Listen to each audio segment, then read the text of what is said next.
Dis ons! Ek is Marina de Lange. Ek is al 35 jaar in Zenien. Ek is 10 jaar in die glasbedryf gewees en ek is nou 'n jaar in die windskermbedryf ook. En my passie is mense.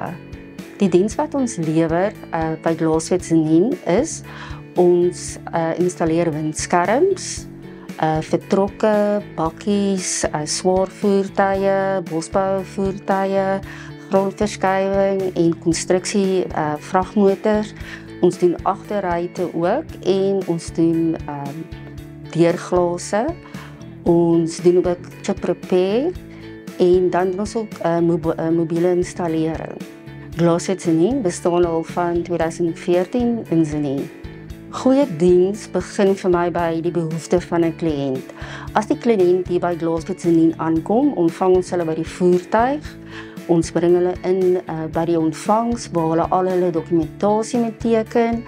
As hulle dan klaar is hulle welkom om in die ontvangslokaal te sit en te wag. Hulle kan in die somer 'n lekker koue water kry of in die winter as hulle graag iets warm wil hê, kan ons dit vir hulle gee. En dan die ander diens wat ons ook lewer vir die kliënte, as hulle werk, kan ons hulle na hulle werk toe neem en as die voertuig klaar is, hulle bel en hulle weer gaan haal. Glaswet Zenien verseker goeie diens deur 'n goeie ondervinding wat hulle by ons kry en dan met daai goeie ondervinding met hulle weer terugkom na ons toe en dan met daai selfde kliënte advertensie wees vir Glaswet Zenien. Ons goeie diens wat ons lewer in Zenien, weet ek, ons kan 'n baie goeie prys vir die kliënte gee. Ons kan 'n baie goeie diens lewer om die produk in die voertuig te installeer. Die kontaknommer, die landlyn is 015 307 3745.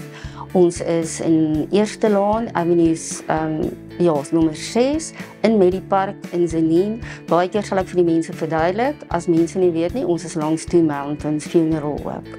Ons is betrokke by die skole met netbal en met sokker, maar in omliggende dele met die skole waar ons betrokke is en hulle sponsors gee en dan een keer die jaar gee ons 'n donasie vir Maranatha. Dis 'n hawelose plek in Pretoria waar ons ook donasies gee. Dan is ons baie betrokke by Pioniers, dis die ouerhuis in Zenien. As daar glas breek of 'n skuifdeur, dan gaan ons altyd uit soontoe en help hulle.